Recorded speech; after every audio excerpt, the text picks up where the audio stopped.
Assalamualaikum warahmatullahi wabarakatuh. Hai semuanya, selamat datang kembali di channel aku, Sasha.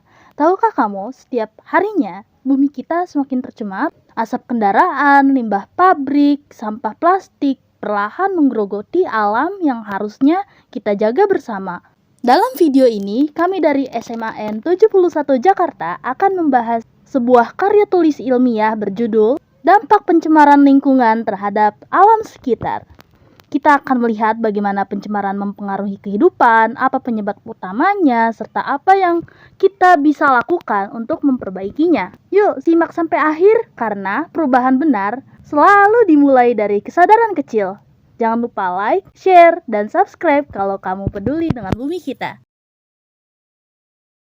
Assalamualaikum warahmatullahi wabarakatuh. Nama saya Aulia Syakrina Aziz, absen 4. Nama saya Gilang Permadi Putra, absen 12 di kelas 11C. Nama saya Kalena Ramadhani Adi Nugroho, nomor absen 15. Nama saya Lydia Lukiantriante, absen 20. Nama saya Nabila Zahira, absen 26. Nama saya Nadia Syafatella dari absen 28. Nama saya Nazika Safina Penaja, absen 29. Nama saya Perditya Arif Rashidin dari kelas 11C, absen 31. Nama saya Sayyidah Syakira Kamilia, nomor absen 34. Selanjutnya saya akan membahas limbah rumah tangga dan dampaknya terhadap alam sekitar. Apa itu limbah rumah tangga? Limbah rumah tangga adalah sisa-sisa kegiatan domestik yang dibuang dari masyarakat atau dari rumahnya, seperti sampah organik, sisa makanan, dan daun kering. Lalu yang kedua ada sampah anorganik yang terdiri dari plastik, botol, kaleng, dan kaca. Ada pula limbah cair yang terdiri dari air sabun, deterjen, minyak goreng bekas, dan air cucian. Ada pula limbah B3 dalam skala rumah tangga seperti baterai bekas, obat kadaluarsa, pestisida rumahan. Lalu dampaknya terhadap alam sekitar. Yang pertama ada pencemaran air. Pencemaran air yang disebabkan oleh limbah rumah tangga meliputi sebagai limbah cair, yaitu sabun, deterjen, minyak yang bisa meresap ke tanah dan mencemari sumber air. Yang kedua, sungai dan selokan menjadi bau dan kotor serta airnya tidak layak pakai. Yang ketiga, biota air seperti ikan dan plankton bisa mati akibat racun kimia. Yang kedua, pencemaran tanah. Sampah plastik dan logam sulit terurai dan menumpuk di tanah selama ratusan tahun dan dapat menurunkan kesuburan tanah dan menghambat pertumbuhan tanaman. Lalu zat kimia dari limbah bisa meresap ke tanah dan merusak mikroorganisme penting. Yang ketiga, pencemaran udara. Sampah yang menumpuk dan membusuk mengeluarkan gas metana atau CH4 yang berbau busuk dan berkontribusi terhadap global warming atau pemanasan global.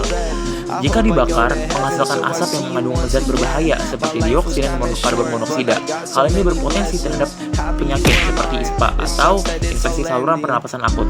Yang keempat, gangguan kesehatan dan ekosistem. Sampah-sampah limbah rumah tangga bisa menjadi tempat berkembang biaknya nyamuk, lalat, dan tikus. Lalu bisa menyebabkan berbagai penyakit seperti ISPA, DBD, dan leptospirosis. Yang kedua, merusak keindahan lingkungan dan kenyamanan hidup. Lalu yang ketiga, hewan-hewan liar bisa memakan plastik dan mati akibat pencernaan yang terganggu. Yang pertama ada pendahuluan, latar belakang dari masalah. Lingkungan hidup adalah lingkungan yang terdiri dari kombinasi makhluk hidup seperti manusia, hewan, dan tumbuhan, juga terdiri dari faktor-faktor lain di sekelilingnya. Kita sebagai manusia adalah pelaku utama dari pencemaran lingkungan. Yang pertama ada menemukan masalah, memilih topik, menuliskan judul karya ilmiah. Pertanyaan yang pertama ada identifikasi 5 masalah. Yang pertama, limbah rumah tangga yang tidak terkelola. Yang kedua ada kurangnya tempat pembuangan sampah. Yang ketiga ada limbah industri mencemari sungai. Yang keempat ada kurangnya kesadaran masyarakat. Yang kelima ada minimnya daur ulang limbah. Yang kedua ada pemilihan topik. Limbah rumah tangga yang tidak terkelola. Penentuan judul, pengelolaan limbah rumah tangga di Indonesia, studi kasus kesadaran masyarakat. 2. Menulis latar belakang masalah, rumusan, dan tujuan penulisan karya ilmiah. Aspek pertama, latar belakang masalah. A. Alasan pemilihan topik. Topik dipilih karena limbah rumah tangga merupakan penyumbang utama pencemaran lingkungan. B. Urgensi topik dibahas. Masalah ini berdampak langsung terhadap kesehatan dan kebersihan lingkungan sekitar. C. Alasan pemilihan topik. Kurangnya kesadaran masyarakat dalam mengelola limbah rumah tangga. Aspek kedua adalah rumusan masalah. Bagaimana cara meningkatkan kesadaran masyarakat dalam pengelolaan limbah rumah tangga? Dan yang terakhir adalah tujuan penelitian. Tujuannya adalah untuk mengetahui faktor-faktor yang mempengaruhi pengelolaan limbah rumah tangga dan meningkatkan kesadaran masyarakat. Nomor 3. Menulis kutipan dan sumber rujukan.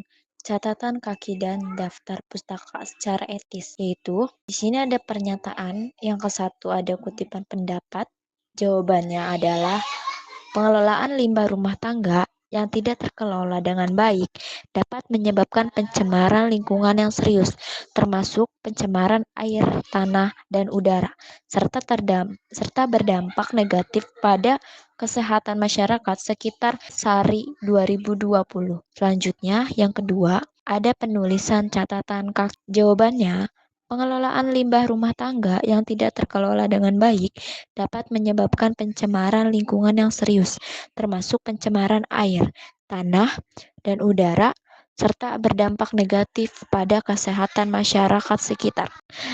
Contohnya, Sari Dewi dampak pengelolaan limbah rumah tangga terhadap lingkungan dan kesehatan masyarakat. Jakarta, Penerbit Lingkungannya Sehat 2020 halaman 45. Selanjutnya, yang ketiga, penulisan daftar pustaka. Sari Dewi dampak pengelolaan limbah rumah tangga terhadap lingkungan dan kesehatan masyarakat. Jakarta, Penerbit Lingkungan Sehat 2020. Penelitian kualitatif Maret 2025 di Jaktim, sampel 30 rumah, data via observasi, wawancara, kuesioner, analisis deskriptif. Cara meminimalisir pencemaran. Yang pertama, menurut kami itu ada pengurangan limbah.